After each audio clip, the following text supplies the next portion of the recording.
Imagine a future where we could reverse the effects of aging, recover from injuries faster, and even address complex neurological conditions like Alzheimer's, Parkinson's, and MS with cutting edge technology.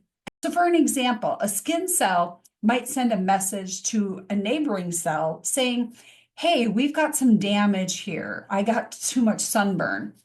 Let's start the repair process." And an immune cell could send out an alert to recruit help to fight off an infection or reduce the inflammation from being a weakened warrior. I had pelvic reconstruction surgery and I wanted to heal a lot faster. So I actually used peptides and exosomes for healing. And I remember when I went in to see my urogynecologist about 3 weeks after the procedure, and she was stunned. She said, "I can't believe how well you're healing and how quickly you're healing."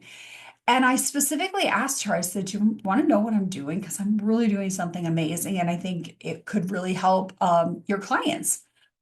And she kind of looked at me and was a little hesitant. And I just told her anyway, whether she wanted to know or not, because that's how my personality is. And I said, "I'm using exosomes and I'm using peptides to repair, and they're giving me better tissue." And literally within a week of surgery, I was out walking again.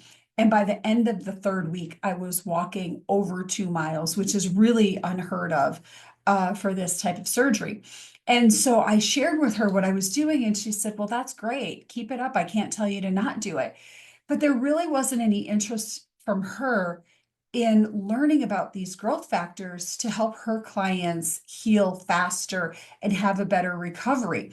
And I was really disappointed by that because I always thought of her as this really outgoing, kind of forward thinking person. Now, when it comes to the brain, exosomes facilitate communication between the neurons, the brain cells, which is essential for memory, learning, and overall cognitive function. And this is why we're so excited about using exosomes in people to prevent aging or reverse aging and to repair the neural damage that's occurred in some of these neurological conditions like ALS, MS, Alzheimer's, Parkinson's, things like this. Because with exosomes, we can actually start to get that communication back in the brain. We can fix that inflammatory process. It's really an exciting time for us.